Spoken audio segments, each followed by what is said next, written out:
인터넷 실명제란 인터넷 사이트에 게시글이나 댓글을 작성할 때 자신의 실명과 개인정보를 공개해야 하는 법이다.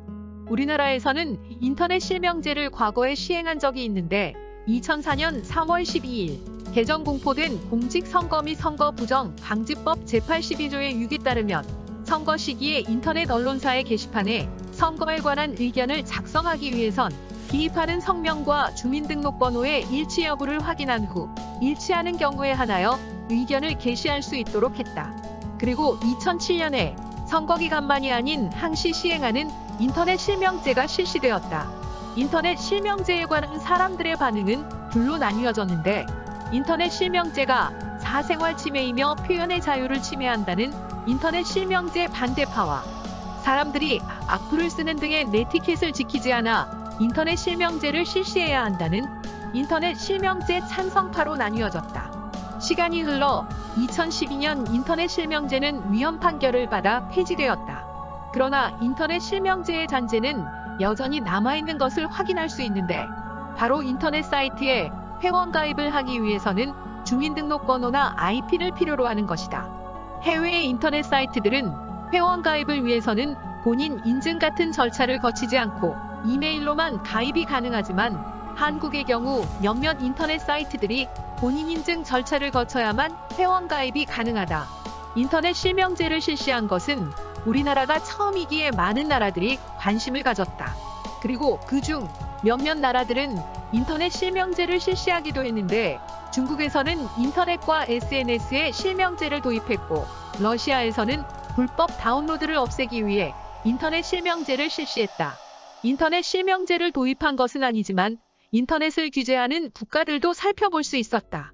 프랑스는 2018년 불법 콘텐츠나 혐오 인종차별적 발언을 신고하면 인터넷 관리자가 24시간 내에 삭제해야 하며, 영국에서도 유해 콘텐츠 발견 시 기업의 책임을 묻도록 하고 있다.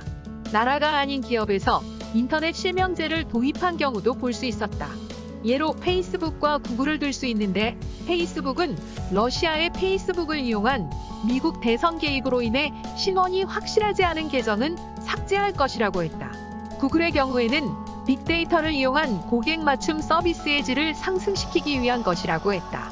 인터넷 실명제가 폐지된 후에도 일각에서는 인터넷 실명제를 다시 부활시켜야 한다는 의견이 나오고 있는데, 이유는 2019년도에 악플로 인한 유명 연예인 자살 사건을 예로 들어 시간이 지나도 크게 달라지지 않은 네티켓으로 인한 악플 등의 인터넷 범죄가 만연하다는 것이다. 인터넷 실명제의 찬성 근거로 첫 번째는 표현의 자유라는 이름으로 남에게 악플을 다는 것을 허용해서는 안 된다는 것이다. 표현의 자유도 물론 중요하지만 도를 넘는 악플들이 존재해 상대에게 심한 상처를 준다면 표현의 자유도 제한해야 한다고 한다.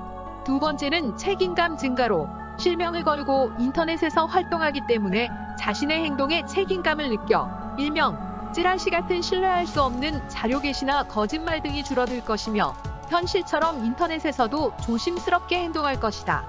세 번째는 사이버 범죄 예방으로 인터넷 실명제를 실시한다면 인터넷 사기 등 사이버 범죄를 당해도 쉽게 추적이 가능하기 때문에 범인 검거에 용이하여 사이버 범죄가 줄어들 것이다. 이번엔 인터넷 실명제 반대 측 의견이다. 앞서 설명했다시피 우리나라는 인터넷 실명제가 실시되었다가 위헌 판결이나 폐지되었다. 위헌 판결이 난 근거는 인터넷 실명제로 인한 손해에 비해 이익이 너무 작다는 것이다. 인터넷 실명제를 반대하는 이유는 첫 번째로 표현의 자유가 침해당한다는 것이다. 인터넷의 장점 중 하나가 익명성을 보장한다는 것으로, 익명성이 보장되어야 더욱 다양하고 폭넓은 의견들이 나올 수 있지만, 인터넷 실명제를 실시한다면 표현의 자유를 잃어 소극적인 자세로 바뀔 것이다. 두 번째는 개인정보 유출의 문제로 인터넷 실명제를 실시하면 회원 가입 시 이용자의 개인정보가 필수적이다. 그 개인정보들은 회사가 보관하는데, 이곳이 해커들에게 해킹당한다면 인터넷 사이트 이용자 모두의 개인정보가 순식간에 유출되는 것이다.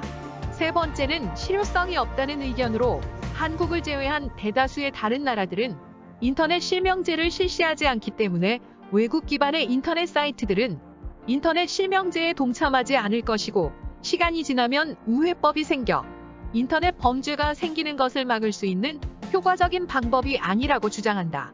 2020년 12월 정보통신망 이용 촉진 및 정보보호 등에 관한 법률 일부 개정 법률안 즉 인터넷 준실명제에 대한 심사가 진행되고 있다.